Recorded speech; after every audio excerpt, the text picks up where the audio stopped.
Bonjour à tous.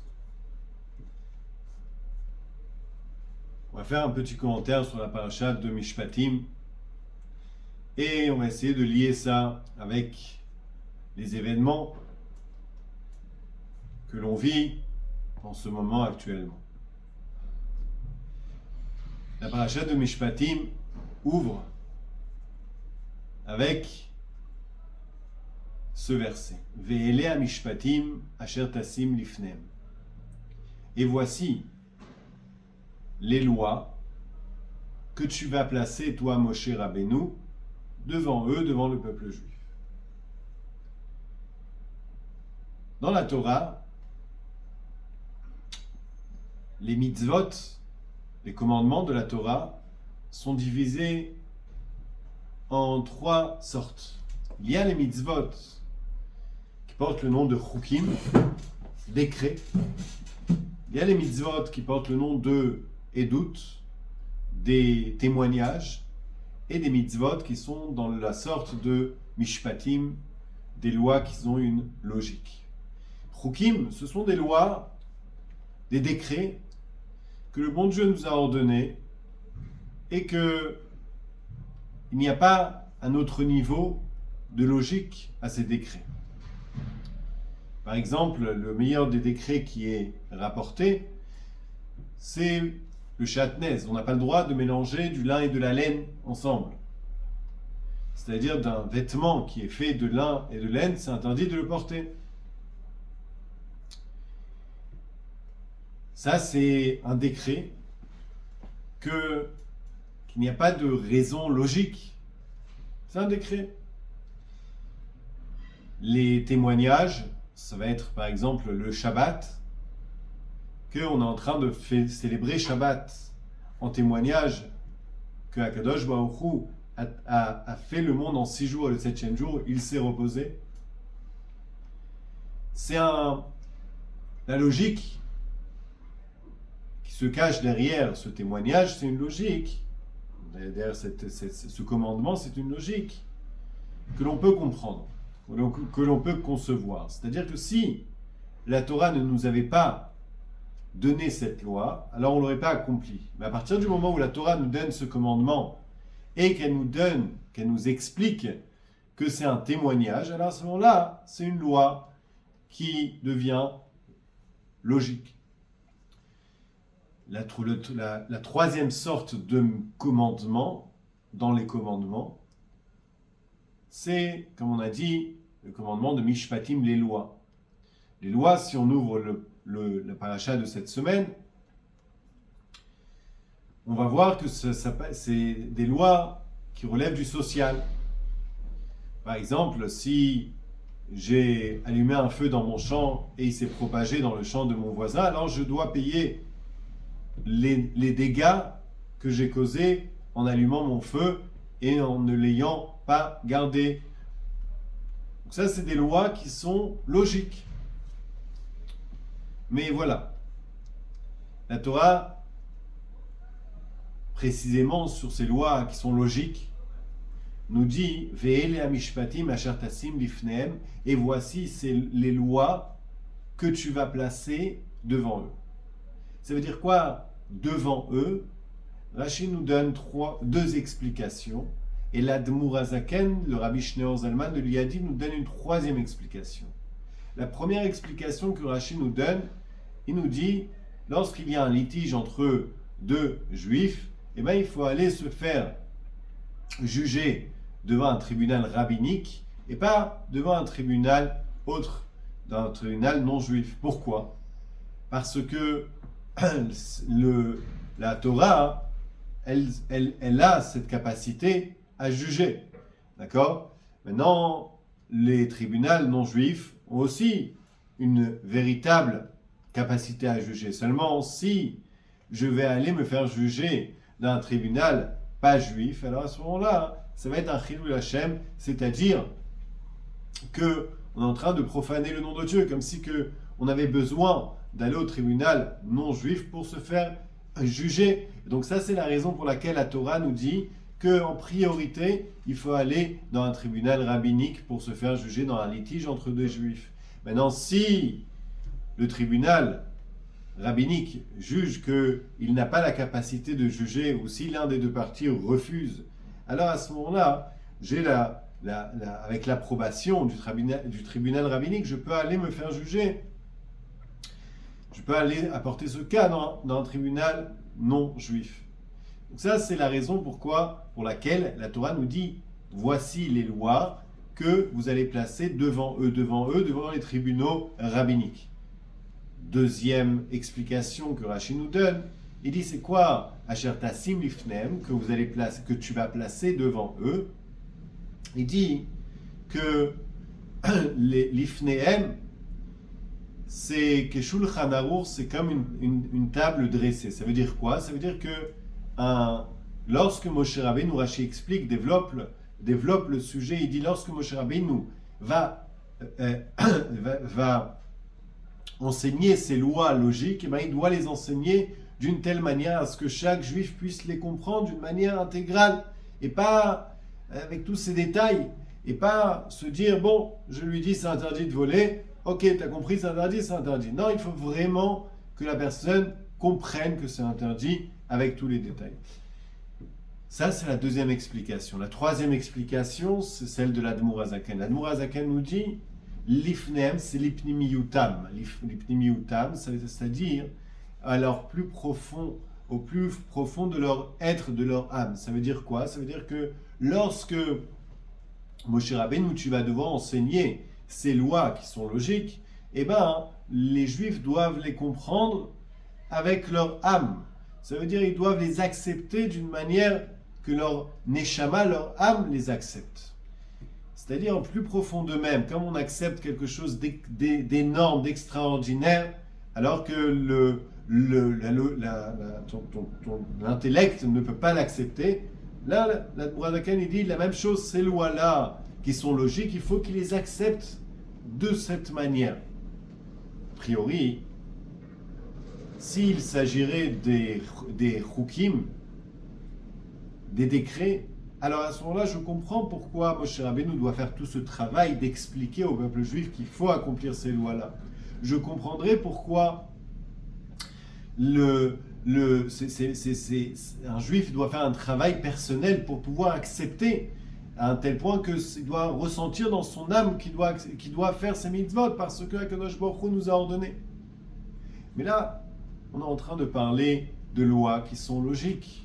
Donc si on est en train de parler de lois qui sont logiques, alors il n'y a pas besoin d'un travail aussi grand pour pouvoir accepter ces lois. Dieu a ordonné, c'est logique de les faire, alors je les fais. Mais là justement, la Torah nous dit que c'est pas comme ça. Ve'ele, et voici, Rashi nous explique que notre paracha commence avec un vav. Vav, d'accord? C'est la 6e lettre de l'alphabet hébraïque. Le vav, eh ben, il vient nous ajouter, nous lier notre paracha avec la paracha précédente. Si ça avait commencé avec voici, alors à ce moment-là, on aurait dit c'est une nouvelle paracha. Mais quand la Torah nous dit et voici, ça veut dire il y a ce qu'il y avait avant dans la paracha de Yitro, et voici la suite. Rashi nous dit pourquoi la Torah lie notre paracha avec la paracha précédente, car dans la paracha précédente, il y a eu le don de la Torah à Moshe Rabbeinu sur le mont Sinaï. Et donc dans notre paracha, on aurait pu se dire que ok, il y a des mitzvot qui ont été données à Moshe Rabbeinu sur le mont Sinaï, celles qui sont écrites dans la paracha de Yitro, comme le Shabbat, etc.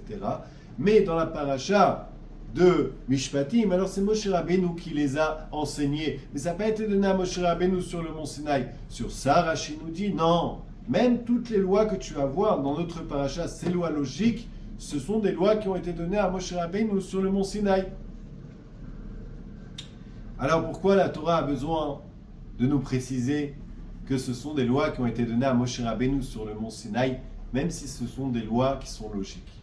Car en réalité, il y a la logique de l'homme, il y a la logique divine. Et la Torah est en train de nous préciser qu'un juif, lorsqu'il va accomplir ces lois-là, il ne doit pas les accomplir car elles sont logiques pour lui, mais il doit les accomplir parce que c'est la logique de la Torah, parce que c'est la logique de Dieu. Pourquoi ? Parce que finalement, si je vais selon ma logique, alors ma logique a tendance à changer. Par exemple, la Torah nous donne l'interdiction de voler. On n'a pas le droit de voler. C'est logique. Si tu voles, c'est compliqué. Enfin, c'est évident qu'il ne faut pas voler.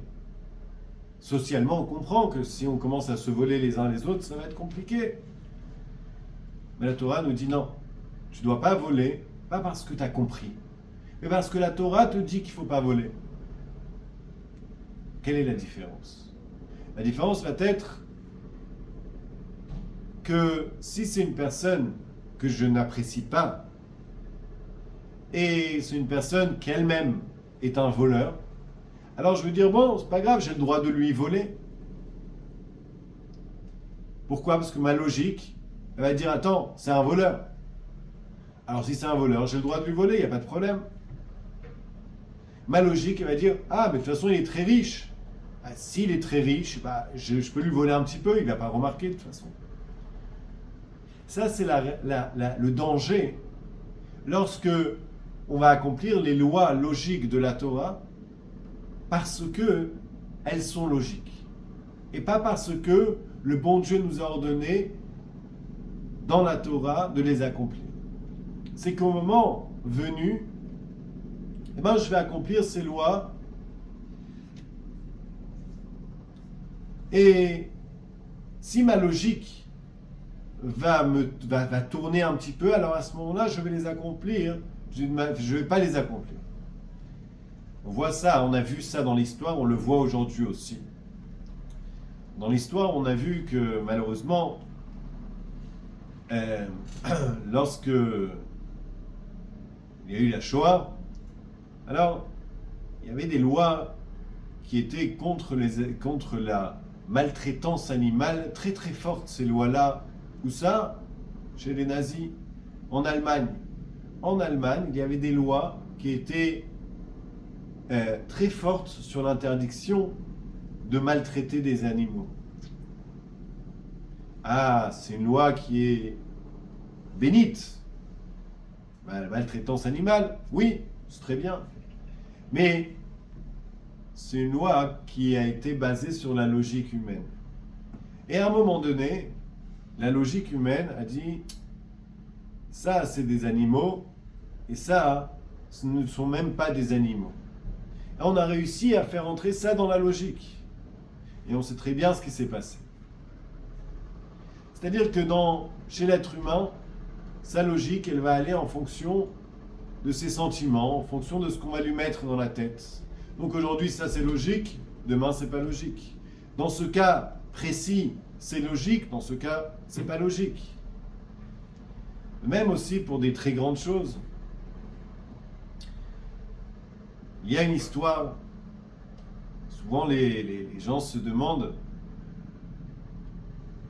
quelle serait la solution pour être en paix en Eretz Israël. Alors le rabbi a souvent mis l'accent sur le fait que c'est écrit dans la loi, dans la halacha, que si des non-juifs traversent notre pays, notre ville, même en paix, mais ils sont armés, il faut qu'on sorte avec les armes et ne pas les laisser passer. Pourquoi ? Parce qu'on n'a pas confiance. Ça, c'est la Torah qui le dit. Il y avait une histoire dans le Nach qui ressemble beaucoup à l'histoire de Simchat Torah du 7 octobre. Cette histoire, elle s'est passée avec le roi David. Le roi David est sorti en guerre il habitait à un endroit qui s'appelait Tsiklag. un endroit qui lui avait donné et qui lui avait été donné, enfin, qui lui avait été prêté, on va dire, par les Philistins. Et ils sont sortis de cet endroit, lui et ses hommes, pour aller en guerre. Non, lorsqu'ils reviennent à Tsiklag, à cette ville-là, et ben, ils voient que la ville est à feu et à sang, et que les gens de Amalek, c'était un peuple, et ben, ont pris en otage les femmes et les enfants, et ils sont partis. Lorsque David arrive avec ses hommes, la première chose qu'ils font, c'est qu'ils déchirent leurs vêtements, et ils pleurent, et ils se lamentent, et ils prient à Kadosh Baruch Hu, comment est-ce possible une chose pareille? Et les gens, les soldats qui étaient avec David, ils avaient tellement la haine qu'ils ont dit à David, c'est de ta faute, tu as laissé les femmes et les enfants sans surveillance. Et ils voulaient même le lapider. Et David Amelech, il a été chez le roi, le Kohen Gadol, le grand prêtre, il lui a dit, qu'est-ce que le bon Dieu veut que je fasse? Le bon Dieu a dit, maintenant il va falloir que tu ailles et tu ramènes tout le monde. David Amelech, il n'a pas perdu de temps, il est parti avec ses hommes, et ils ont massacré tout ce campement des Amalekim, et ils ont ramené toutes les femmes et les enfants, et ils ont ramené aussi tout le butin avec eux. Ça a été fait dans les 24 heures après que les gens de Amalek ont mis à feu et à sang cette ville de Tsiklag.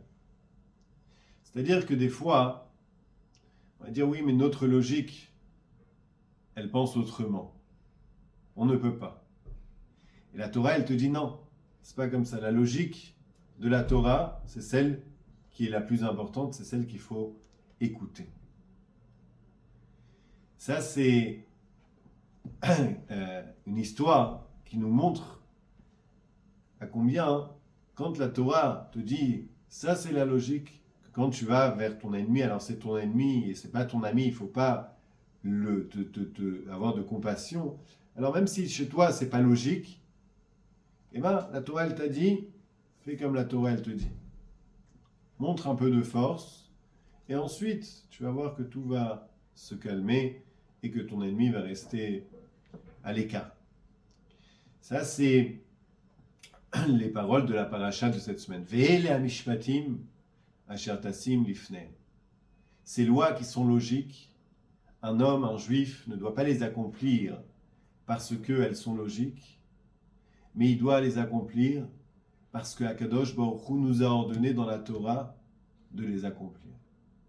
Que Dieu fasse que Bezrat Hashem, très, très, très prochainement, on va entendre de très bonnes nouvelles et on va se retrouver tous en Eretz Israël avec le 3e Beth Amikdash, Mashiach Tzidkenu. Shabbat Shalom, Bon Borach.